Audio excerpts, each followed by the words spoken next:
बिस्मिल्लाहिर्रहमानिर्रहीम। अस्सलामुअलैकुम मोहतरम नाजरीनो सामीन, आप सुन रहे हैं देवता। तो आइए बढ़ते हैं कहानी की जानिब। दूसरी तरफ से कैप्टन शर्मा ने कहा, आंखों के साथ जहन भी खुला रखा करो। सरोजनी का दिमाग चल गया था। वो ऐसे हुक्म दे रही थी और ब्लैकमेल कर रही थी जैसे दिल्ली के तख्त पर बैठी हो। तुम्हें उसी वक्त उसका किस्सा तमाम कर देना चाहिए था। बहरहाल मेरे खास मातहत ने बताया है कि उसका ऑपरेशन कामयाब रहा है। कार के धमाके से बेचारी मैडम के चीथड़े उड़ गए हैं। सर, ये तो कमाल हो गया। अब ना हम ब्लैकमेल होंगे और ना ही सिखों की बगावत को तकवीयत मिलेगी। आज रेडियो और टेलीविजन से यह खबर नशर होगी कि हिंद सरकार की एक फर्ज शनास लेडी ऑफिसर सरोजनी को दहशत पसंद सिखों ने बम के धमाके से हलाक कर दिया है। मैंने ये बातें पारस को सुनाकर कहा, ये हिंद के सियासतदान हैं। इन्होंने मैडम सरोजनी जैसी अहम और खतरनाक औरत को बड़ी आसानी से दूध की मक्खी की तरह निकाल फेंका है। कैप्टन शर्मा का इकदाम अपने तौर पर दुरुस्त है, मगर तुम होशियार रहो। पारस ने वो रात देश पांडे के साथ गुजारी। दूसरी सुबह वो एयरपोर्ट आए। हिंदू बाशिंदे ट्रेन के जरिए अमृतसर से दिल्ली वगैरह जाते हुए डरते थे। सिख बागी ट्रेनों और कारों को रोककर उन्हें गोली मार देते थे। हिंदू मुसाफिरों की हिफाजत के लिए ट्रेनों में मुसल्लह फौज रहा करती थी। फिर भी देश पांडे ने फजाई सफर को तरजीह दी। एयरपोर्ट पर मुसल्लह फौजियों का सख्त पहरा था। मुसाफिरों की सख्ती से चेकिंग की जाती थी। सिखों का ये मजहबी दस्तूर है कि वो हमेशा अपने साथ एक छोटा खंजर रखते हैं। उन्हें इसकी कानूनी इजाज़त भी हासिल होती है, लेकिन एयरपोर्ट में ये हथियार रखने पर भी पाबंदी थी। सिख मुसाफिर फजाई सफ़र के दौरान किरपान से महरूम कर दिए जाते थे। इतनी सख्ती और एहतियात के बावजूद अंदेशे ख़त्म नहीं होते थे। एयरपोर्ट के अमले में तमाम सिख मुलाजिम थे। ये समझना मुमकिन नहीं था कि उनमें से कौन बागी है और किस पर भरोसा किया जा सकता है। कोई भी मुलाजिम धमाका खेज मादा छुपाकर किसी तैयारे को या मुसाफरों से भरे हुए लाउंज को तबाह कर सकता था। ऐसे बागी तखरीबकार मुलाजमों को ताड़ने के लिए हिंदू जासूस वहां घूमते फिरते थे। पारस और देश पांडे अगरचे खुफिया तंजीम के काबिल एतमाद बंदे थे, ताहम उनकी भी तलाशी ली गई। पारस जब तक उस शहर में था उसके लिए खतरा था। जल्लाद सिंह उसका जानी दुश्मन बन गया था। वो अस्पताल से घर आ गया था। उसके जिस्म पर जगह जगह पट्टियां चिपकी हुई थीं। उसे मालूम हुआ कि सरोजनी मारी गई है और हमाद दिल्ली जा रहा है। उसने अपने हवारियों से कहा, उसे जिंदा ना जाने दो, एयरपोर्ट पहुंचने से पहले गोली मार दो। एक हवारी ने कहा, मैं उसे एयरपोर्ट में देख कर आ रहा हूं। जल्लाद सिंह ने रिसीवर उठाकर नंबर डायल किया। एयरपोर्ट के एक सिक्योरिटी ऑफिसर ने दूसरी तरफ से पूछा, हेलो, सिक्योरिटी ऑफिसर राजपाल बोल रहा हूं। आप कौन हैं जी? सत श्री अकाल, मैं जल्लाद सिंह बोल रहा हूं। हिंद सरकार का एक बहुत ही अहम बंदा देश पांडे एयरपोर्ट के लाउंज में है। उसके साथ एक मुसलमान जासूस है। वो तुम्हारी खुफिया तहरीक के खिलाफ जासूसी कर रहा है। उन दोनों को भी खत्म कर दो। राजपाल ने कहा, तुम्हारी इन्फॉर्मेशन कभी गलत नहीं होती, फिर भी पूछ रहा हूं, तुमने अच्छी तरह उस मुसलमान जासूस को पहचाना है या नहीं? ऐसा ना हो कि हम गलत बंदे को मार डालें। मैं उसे अच्छी तरह जानता हूं। ये याद रखो, वो बहुत चालाक और तेज तरार है। उसे कोई मुकाबला ना करे, वो हाथ नहीं आएगा। फिक्र ना करो, उसे छुपकर गोली मार दी जाएगी। उसे ख़त्म करने के लिए एयरपोर्ट में धमाका भी कर सकता हूं। उसने रिसीवर रखकर अपने एक मातहत को बुलाया। फिर पूछा, तुम देश पांडे को जानते हो? हाँ जी, चंगी तरह जानता हूँ। उसके साथ एक मुसलमान जासूस है। फ्लाइट से पहले दोनों को ख़त्म कर दो। सर, उसे गोली मारने का कोई जवाज़ तो होना चाहिए। राजपाल ने अपनी वर्दी की अंदरूनी जेब से एक छोटा सा बम निकालकर उसे देते हुए कहा, इस बम को उस मुसलमान जासूस की तरफ उछालोगे तो वो बेख्तियार इसे कैच करेगा। उसी वक्त तुम उसे गोली मारोगे तो साबित हो जाएगा कि तुमने उसके पास बम देखकर उसे हलाक किया है। अगर ऐसा ना करते तो वो मुसाफिरों को हलाक कर देता। मातहत ने कहा, सर, मैं ये बम उसकी तरफ उछालूंगा और वो कैच नहीं करेगा तो ये फर्श पर गिरकर फट जाएगा। तुम गधे हो, ये दिवाली का पटाखा नहीं है कि ज़मीन पर गिरकर फट जाए। ये लो। उसने बम हाथ में लेकर कहा, सर, ये फट सकता है। आप अपनी घड़ी देखें, दिन के ठीक 12 बजे हैं और हम सिख लोग बदनाम हैं कि दिन के 12 बजे ज़रूर कोई हमाकत करते हैं। अहमक हो गए तुम। ये बम मेरी तरफ उछालो, मैं इसे कैच करके दिखाता हूँ। कम ऑन, उछालो इसे। मातहत ने वो बम उसकी तरफ उछाला। मैंने फुर्ती से मातहत के होल्स्टर से रिवॉल्वर निकलवाकर गोली चला दी। गोली राजपाल के सीने में लगी। वो लुढ़खड़ाकर पीछे कुर्सी से टकराकर गिर पड़ा। फिर उसके दीदे फैल गए। मातहत बौखला गया था। कितने ही सिक्योरिटी गार्ड गने लेकर वहां दौड़ते हुए आए। मैंने मातहत की सोच में कहा, अगर मैं घबराऊंगा तो कातिल समझा जाऊंगा। एक गनमैन ने पूछा, क्या तुमने हमारे अफसर को गोली मारी है? वो मेरी मर्जी के मुताबिक बोला, हाँ, अफसर के मुर्दा हाथ को देखो, ये अपनी वर्दी में बम छुपा कर लाया था और इसे मुसाफिर लाउंज में ब्लास्ट करने का हुक्म दे रहा था। फायरिंग के बायस वहां भगदड़ मच गई थी। लाउड स्पीकर के जरिए इत्मीनान दिलाया जा रहा था कि परेशानी की बात नहीं, एक मुजरिम को गिरफ्तार कर लिया गया है। उस मातहत को हिरासत में ले लिया गया था। एक आला अफसर उसे शाबाश देते हुए कह रहा था, तुमने मुसाफिरों और यहाँ के अमले की जानें बचाई हैं, तुम्हें ज़रूरी कार्रवाई के बाद रिहा कर दिया जाएगा। जल्लाद सिंह को जिस तरह पारस ने हलकान किया था, उसके पेश नज़र जल्लाद समझ रहा था कि हमाद उसके मातहतों से भी बच निकलेगा। वो कसम खा चुका था कि उसे बचकर नहीं जाने देगा। उसने सिक्योरिटी ऑफिसर राजपाल को यह जिम्मेदारी सौंपकर इत्मीनान हासिल नहीं किया था। बेचैन होकर खुद घर से निकल पड़ा था। एक बैग में उसके ज़रूरी कागजात और रिवॉल्वर वगैरह थे। उसे हंगामी फ़राइज़ अदा करने के लिए अमृतसर से दिल्ली तक सफ़र करने की इजाज़त थी। तैयारों की हर परवाज़ में उसके और दूसरे फ़ौजियों के लिए 10 सीटें रिजर्व रहा करती थीं। जल्लाद सिंह इस पहलू से सोच रहा था कि मैडम सरोजनी खुफिया तंजीम की एक अहम ओहदेदार थी। उसकी मौत पर देश पांडे को यहाँ रुकना चाहिए था, लेकिन सरोजनी के क्रियाक्रम से पहले ही वो जा रहा था। इसका मतलब ये था कि सरोजनी की मौत सरकारी पॉलिसी के मुताबिक हुई है। जल्लाद सिंह को जो दूसरी बात गुस्सा दिला रही थी वो ये थी कि एक नए मुसलमान रिक्रूट के बायस वो जख्मी हुआ था और इस रंगरूट के खिलाफ कोई कार्रवाई नहीं की गई थी। इन हालात को देखकर वो हिंद सरकार से नफरत कर रहा था। वो सरोजनी की तरह मरना नहीं चाहता था। अब सिख तहरीक में शामिल होकर ही सरकारी कातलों से महफूज रह सकता था। उसने रवानगी से पहले सिख तहरीक के सरबराह को फ़ोन पर कहा, तुम्हारे 2 बड़े कारकुन दिल्ली सेंट्रल जेल में हैं, अगर मैं उन्हें रिहाई दिलवाऊं तो क्या मुझे हिंद सरकार के खिलाफ पनाह दोगे? जल्लाद सिंह, हमारी तहरीक को तुम्हारे जैसे दलेर आदमियों की ज़रूरत है। दिल्ली सेंट्रल जेल में हमारे अहम कारकुनों की तादाद 25 हो गई है। मैं 25 को रिहाई दिलाऊंगा, इंतज़ार करो। उसने एयरपोर्ट पहुंचकर अपना शनाख्ती कार्ड दिखाया। उसके लिए दिल्ली जाने वाली फ़्लाइट में सीट मखसूस हो गई। सिक्योरिटी गार्ड्स ने उसके रिवॉल्वर पर एतराज़ नहीं किया, क्योंकि वो बहुत बड़ी सरकारी तंजीम का एक अहम अफसर था। वो जहां से गुजरता गया मुसल्ला फ़ौजी उसे सलाम करते रहे। तैयारे में 4 फ़ौजी जवानों की सीटें आगे थीं और 6 फ़ौजी जवान पीछे बैठे हुए थे। बाकी तमाम दरमियानी सीटों पर थे। जब तैयारा परवाज़ करने लगा तो वो सीट बेल्ट खोलकर उठ गया। गुस्से के अंदाज में सीटों के दरमियान राहदारी से गुजरने लगा। आगे राहदारी के सिरे पर पारस और देश पांडे बैठे हुए नजर आ रहे थे। वो टहलता हुआ सामने आया तो पारस से नजरें मिलीं। दोनों एक दूसरे को घूर कर देखने लगे। चंद सेकंड के बाद ही जल्लाद को यूं लगा जैसे सांप आंखें मिला रहा हो। ये पारस की फितरत बन गई थी। वो सांप की तरह पलके नहीं झपकता था।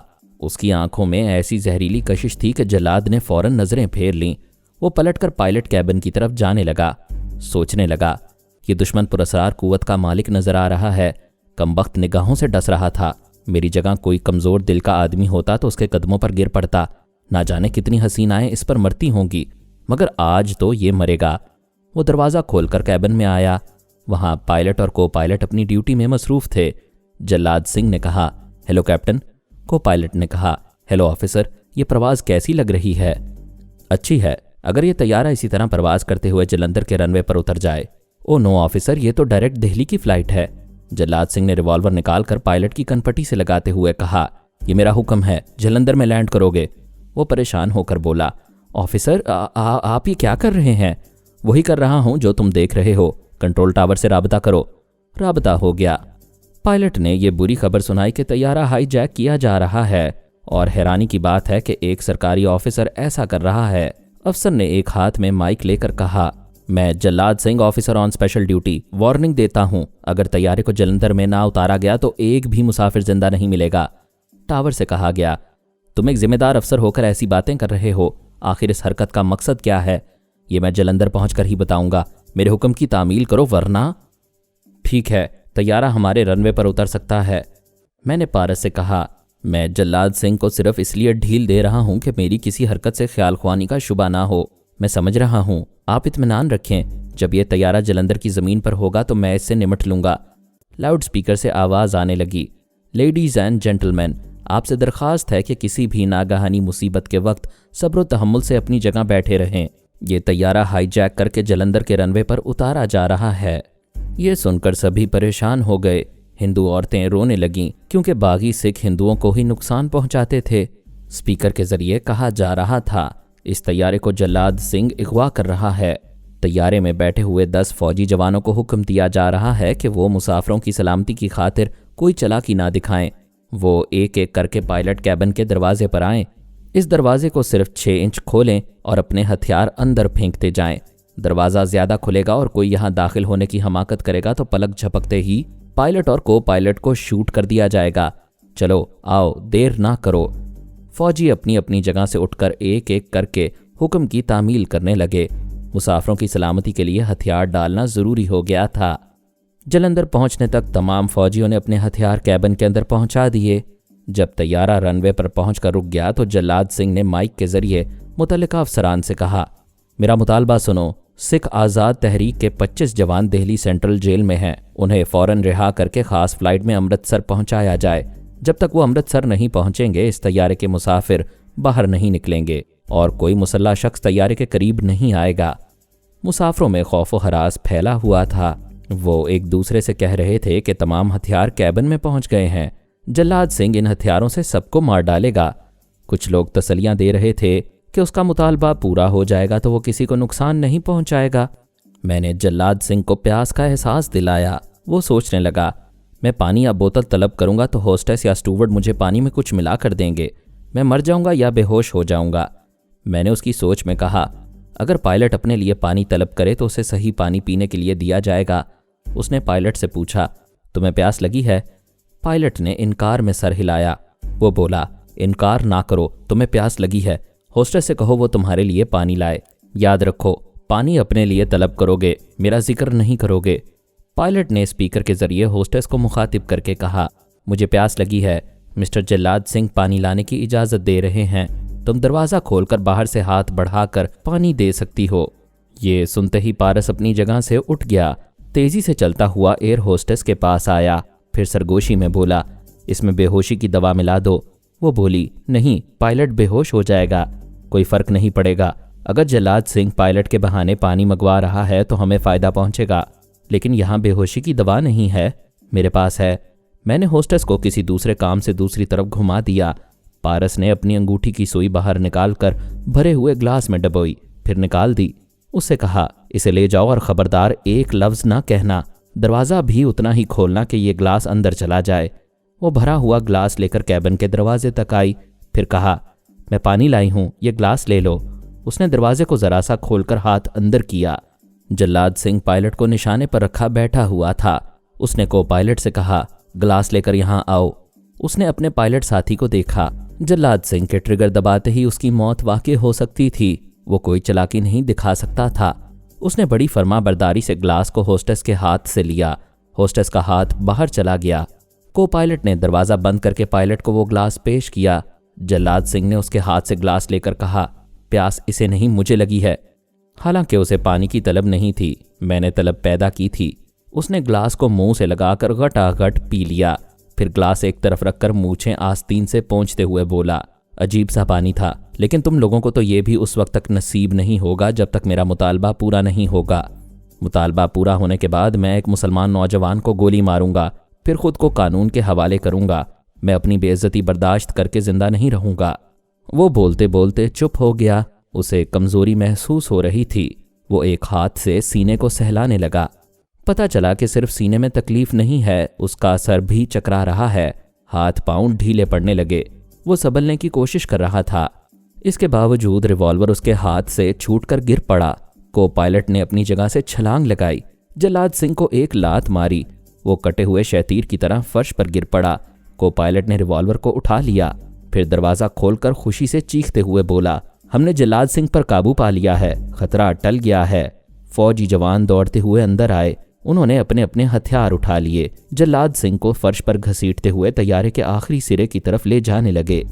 पायलट ने मुतल्लका अफसरान को भी वायरलेस के जरिए बताया, खतरा टल गया है, जल्लाद सिंह गिरफ्तार हो गया है, मुसाफरों के लिए सीढ़ियां लगाई जाएं। फिर उसने मुसाफरों से कहा, आप हजरात लाउंज में जाकर कुछ खा पीकर ताज़ा दम हो जाएं, फिर आपको दिल्ली तक पहुंचा दिया जाएगा। तमाम मुसाफिर नई जिंदगी पाकर खुश हो रहे थे। जहाज़ का अमला और तमाम अफसरान एयर होस्टेस की बरवक्त जहानत की तारीफ़ें कर रहे थे। प्रेस रिपोर्टर्स उससे सवालात कर रहे थे। फोटोग्राफर्स इधर उधर से उसकी तस्वीर उतार रहे थे। वो खुशी से फूली नहीं समा रही थी। तारीफों के हुजूम में ये भूल गई थी कि पानी में कुछ मिलाने से इनकार कर रही थी। एक मुसाफिर नौजवान ने कमजोरी की कोई दवा पानी में हल की थी। देश पांडे ने पूछा, हमाद, दवा तो तुमने पानी में मिलाई थी? पारस ने कहा, इससे क्या फ़र्क पड़ता है, मैंने मिलाई हो, तुमने मिलाई हो या होस्टेस ने। सैकड़ों मुसाफिरों की जानें बच गईं। हमने बागियों का मुतालबा पूरा नहीं होने दिया। यही हम सब की कामयाबी है। होस्टेस दाद वसूल कर रही है और हम और तुम नेकी समेट रहे हैं। शाबाश, तुम्हारे ख्यालात और जज्बात बहुत अच्छे हैं। तुम बहुत उरूज हासिल करोगे। वैसे जो हकीकत है उसकी रिपोर्ट मैं हेडक्वार्टर में पेश करूंगा। तुम्हारे रिकॉर्ड में ये कारनामा दर्ज होगा। लोग खाने पीने में मसरूफ़ थे, एक दूसरे से नहीं बोल रहे थे। एयर होस्टेस अभी तक प्रेस रिपोर्टर्स और फोटोग्राफर्स वगैरह की भीड़ में थी। मुस्कुरा मुस्कुरा कर सवालों के जवाबात दे रही थी। तमाम दुनिया के अखबारों और रिसालों में उसका कारनामा और तस्वीर शाया होने वाली थीं। ऐसी अचानक शोहरत किसी को नसीब नहीं होती और ऐसी बदनसीबी भी शायद किसी के हिस्से में नहीं आई थी। ठाई की आवाज़ के साथ कहीं से गोली चली। वो चीख भी ना सकी। सीने पर गोली लगते ही दम निकल गया। बेदम होकर आसपास के लोगों से टकराकर फर्श पर गिर पड़ी। वहां भगदड़ सी मच गई। लोग यूं भागने लगे जैसे उन पर भी गोलियां चलने वाली हों। फौजी जवान कातिल को तलाश करने लगे। एक लॉबी से गोली चलने की आवाज़ आई थी। उधर जाने पर एक गन फर्श पर पड़ी हुई नजर आई। ऊपरी हिस्से में सिख मुसाफिरों की खासी तादाद थी।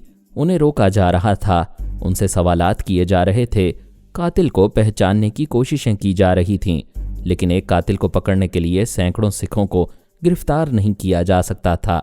जबकि ये यकीन था कि किसी बागी सिख ने होस्टेस को इसलिए कत्ल किया है कि उसने जलाद सिंह को 25 कैदी रिहा कराने का मौका नहीं दिया था।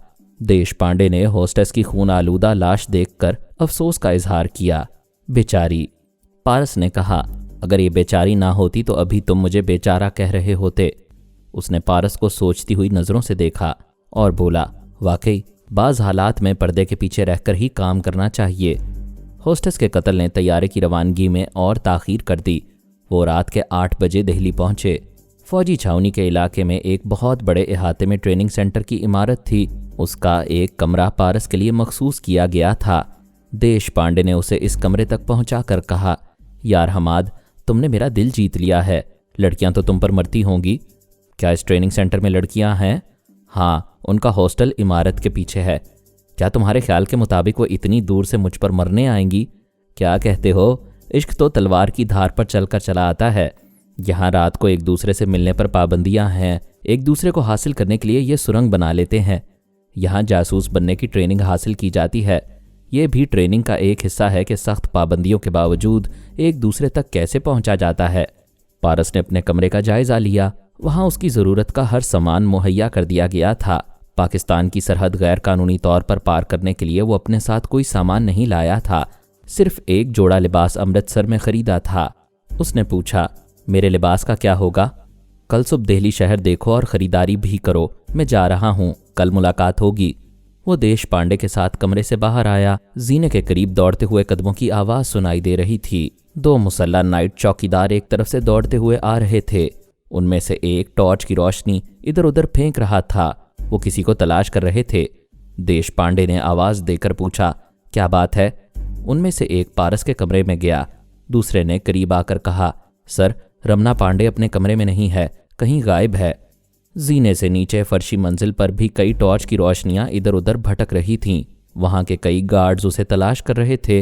एक गार्ड ने पारस के कमरे से निकलकर कहा, वो यहाँ नहीं है। वो दोनों दूसरे कमरों में जाकर तलाश करने लगे। पारस ने पूछा, ये रमना पांडे कौन है? देश पांडे ने कहा, एक स्टूडेंट है, अपने हॉस्टल के कमरे से गायब है। क्या गायब का मतलब है मफरूर है? नहीं, वो इसी इहाते में कहीं रूपोश है। यहाँ एक ट्रेनिंग सेंटर की और 2 हॉस्टल की इमारतें हैं। वो इन 3 इमारतों में कहीं है।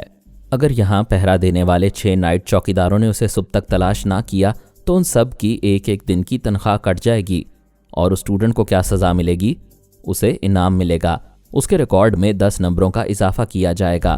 जासूसी आंख मचोली का खेल भी है। इस खेल में 6 नाइट चौकीदार किसी भी गायब होने वाले स्टूडेंट को नजर आते ही गोली मारकर जख्मी करते हैं। कल से तुम यहाँ के स्टूडेंट रहोगे। तुम्हें भी किसी रात ये खेल खेलना होगा। इसका मतलब है कि रमना पांडे कहीं नजर आएगा तो गोली खाकर जख्मी जरूर होगा। वो हंसते हुए बोला, रमना पांडे कोई मर्द नहीं, लड़की है। मेरे भाई महेश पांडे की बेटी है। पारस ने उसे ताज्जुब से देखा, फिर पूछा, वो तुम्हारी भतीजी है और तुम इस इदारे के बहुत बड़े ओहदेदार हो, क्या फिर भी उसे गोली मारकर जख्मी किया जाएगा? इस इदारे में रिश्तेदारी और दोस्ती का लिहाज नहीं किया जाता है।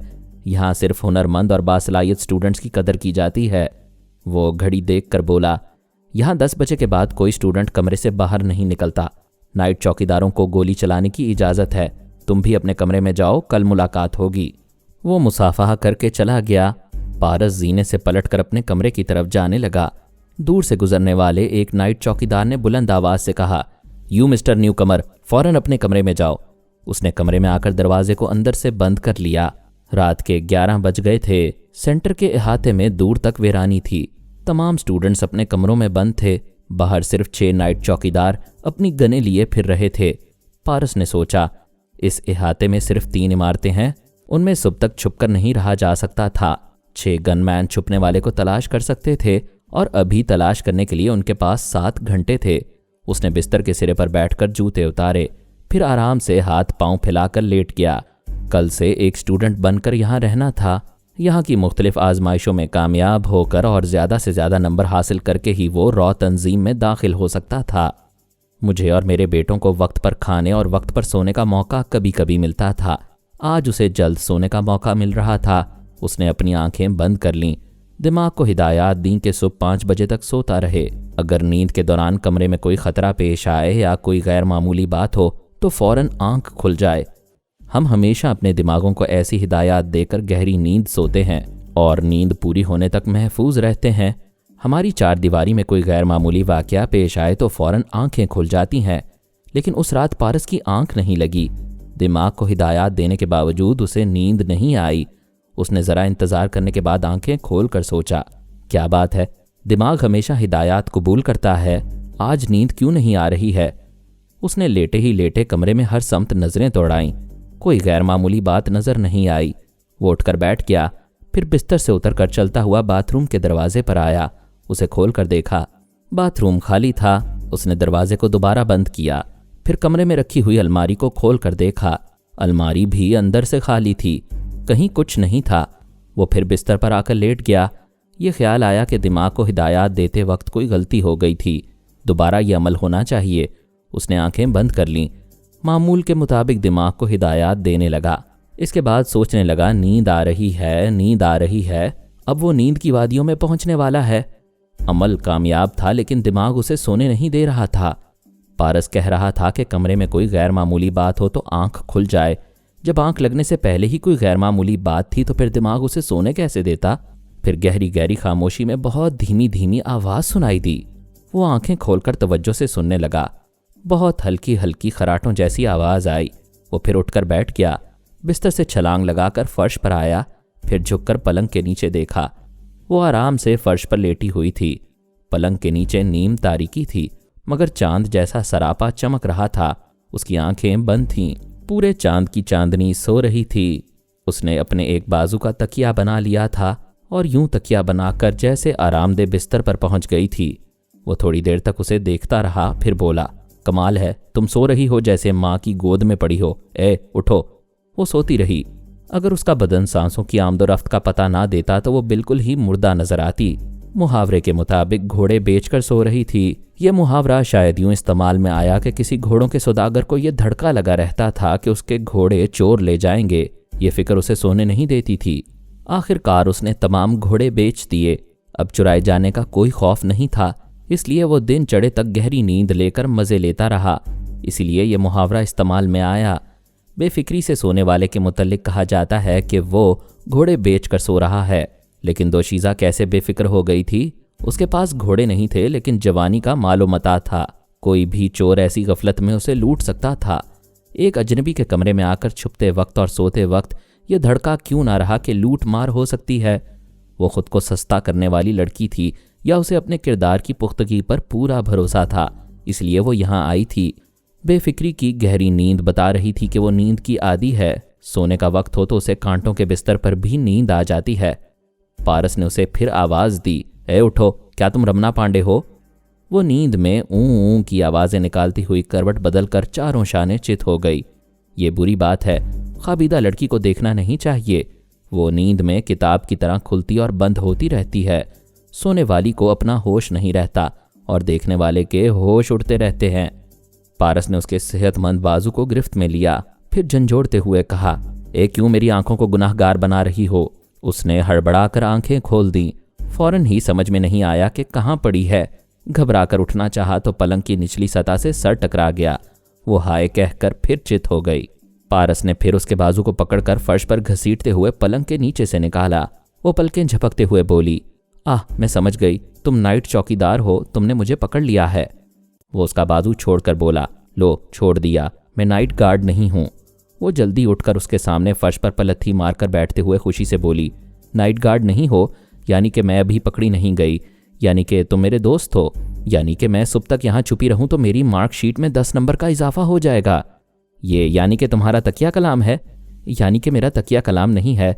तुम ये ना समझना कि मैं यानी कि बोलने की आदी हूँ। जासूसी के पेशे में तकिया कलाम नहीं होना चाहिए। यानी कि भेस बदलने वाला जासूस अपने यानी के से पहचान लिया जाता है। पारस उसके सामने अकड़ूं बैठा हुआ उसका मुंह तक रहा था।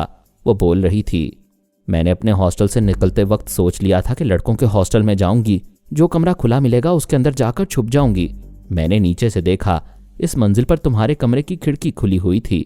मैं पाइप के जरिए चढ़ती हुई खिड़की के रास्ते अंदर आई, इस खिड़की को अंदर से बंद किया, फिर पलंग के नीचे चली गई। कहो कैसी रही? अब तक तो अच्छी रही, लेकिन अब बंद कमरे में जवान लड़की एक जवान लड़के के साथ है। अब चूहे बिल्ली का खेल शुरू होगा। तुम भागोगी, मैं पकड़ूंगा, फिर छोड़ दूंगा क्योंकि बाहर नहीं जा सकोगी। कमरे से निकलते ही कोई नाइट गार्ड गोली चलाकर तुम्हें जख्मी कर देगा। मैं तुम्हें पकड़ूंगा, छोड़ूंगा, फिर पकड़ूंगा, फिर छोड़ूंगा। तुम हलक से आवाज़ नहीं निकाल सकोगी क्योंकि तुम्हारी आवाज़ पर गोली मारने वाले चले आएंगे। तुम वो गोली खाओगी या हवस की कड़वी गोली खाकर सुबह 10 नंबर हासिल करोगी? कहो कैसी रहेगी? वो पारस के शाने पर हाथ मार कर बोली, यार तुम हो बड़ी फैंटास्टिक और मैं हूं बड़ी ही टेढ़ी लकीर। मैंने काबू में आना सीखा ही नहीं है। अभी मैं एक चीख मारूंगी और तमाम गार्ड्स दौड़े चले आएंगे। मैं 10 नंबर हार जाऊंगी, सजा के तौर पर गोली खाकर जख्मी हो जाऊंगी, लेकिन अपनी इज्जत को जख्मी नहीं होने दूंगी। इतना ही इज्जत का पास है तो लड़कों के हॉस्टल में नहीं आना चाहिए था। ये सोचकर आई हूं कि सब शैतान नहीं होते। सब नहीं होते, कुछ होते हैं, और फिर जवान लड़की को सबसे पहले शैतान ही घेरता है। मैं कह चुकी हूं कि ऐसे वक्त क्या करूंगी। अगर तुम चाहते हो कि मैं नुकसान ना उठाऊं तो दोस्त बनकर सुबह तक मुझे इज्जत व आबरू से पनाह लेने दो। आइंदा मैं भी तुम्हारे किसी बुरे वक्त में काम आऊंगी। वो मुस्कुराकर बोला, ऐसा बुरा वक्त तब आएगा जब मैं भी यहाँ के आजमाइशी दस्तूर के मुताबिक किसी रात अपने कमरे से निकलूंगा। 10 नंबर हासिल करने के लिए तुम्हारे पास आऊंगा तो तुम मुझे अपने कमरे में पनाह दोगी। एग्जैक्टली यही बात है, लेकिन मैं किसी औरत के आंचल में छुपना बुज़दिली समझता हूँ। मैं सुबह तक छुपने के लिए तुम्हारे कमरे में कभी नहीं आऊँगा। वो मायूस होकर बोली, यानी कि मैं बाहर चली जाऊँ? नहीं, एक लड़की को जख्मी होते देखना मर्दानगी नहीं है। तुम यहाँ सुबह तक रह सकती हो, यानी कि मुझ पर एहसान कर रहे हो और मेरा एहसान कभी नहीं लोगे। यही बात है। ये हमारी पहली और आखिरी मुलाकात है। ट्रेनिंग के दौरान कभी सामना हो तो मैं तुम्हें पहचानने से इनकार कर दूंगा। तुम कुछ ज़्यादा ही मगरूर हो रहे हो। वो गुरूर अच्छा है जो लड़कियों से दूर रखता है। पता है मैं माहिर नफ्सियात हूँ, मर्द के मिजाज को खूब पहचान लेती हूँ। मर्द दूर रहे तो लड़की उसकी तरफ खिंची आती है। तुम यही हरबा मुझ पर आजमा रहे हो। तुम्हें मायूसी होगी। मुझे मायूस होने का शौक है। पलंग के नीचे जाओ और मुझे ऊपर सोने दो। वो उठकर बिस्तर पर आ गया और वो फर्श पर बैठी रही। उसने पूछा, क्या बैठी रहोगी? मुझे नींद नहीं आएगी। थोड़ी देर पहले कैसे आई थी? उस वक्त मैं अकेली थी। अब एक अजनबी मर्द है, मैं कैसे सो सकती हूँ? उस अजनबी मर्द को तुमसे कोई दिलचस्पी नहीं है। तुम मेरी इंसल्ट कर रहे हो। क्या मैं इतनी गई गुजरी हूं कि मुझ में दिलचस्पी लेने वाली कोई बात नहीं? यूं निगाहों के सामने जागती रहोगी तो मेरे अंदर का शैतान दिलचस्पी लेना शुरू कर देगा। वो फर्श पर लेट गई, फिर लुढ़कती हुई पलंग के नीचे चली गई। निगाहों से ओझल होते ही पारस के ख्यालों में वो हसीन सरापा झलकने लगा। अगर सरेआम कहीं सामना होता तो वो उसे नज़रअंदाज करके गुजर जाता, मगर वो बंद कमरे में थी और हाथों की पहुंच तक थी। पलंग के नीचे थी। जब जरा गर्दन झुकाई देख ली, जब जरा हाथ बढ़ाया पकड़ लिया। वो बंद कमरा वरगला रहा था। शैतान को बंद रखो तो वो बहुत ज्यादा भड़काता है। पारस उठकर बैठ गया, बिस्तर से उतर गया, फिर तेजी से चलते हुए दरवाजे के पास आकर उसे खोल दिया। ठंडी हवा का झोंका बाहर से अंदर आया और अंदर से शैतान का गर्म झोंका बाहर चला गया। दरवाज़ा खुला रहेगा तो ये अंदेशा रहेगा कि कोई भी आ सकता है। वो पलंग के नीचे से निकल नहीं सकेगी और वो निकाल नहीं सकेगा। वो दरवाज़ा खोलने के बाद बिस्तर पर आकर लेट गया। बाहर अंधेरा था। कमरे की रोशनी खुले दरवाजे से बाहर जा रही थी। वो नीचे से सरगोशी में बोली, ये तुमने क्या किया? कोई नाइट चौकीदार आ जाएगा। डॉक्टर मोहम्मद उनीब सलीमी के साथ मज़ीद अक़सात सुनने के लिए हमारे चैनल का सब्सक्राइबर बनें और साथ ही बेल आइकन को क्लिक करें ताकि आपको हर आने वाली नई वीडियो के मुतालिक नोटिफिकेशंस मिलती रहें। हमारी वीडियोस को लाइक और शेयर करें और हमें अपनी दुआओं में याद रखिएगा। ISI और पाक आर्मी जिंदाबाद, पाकिस्तान पाइंदाबाद। हम फिर मिलेंगे इंशाअल्लाह एक नई किस्त के साथ। तब तक के लिए अल्लाह हाफिज़।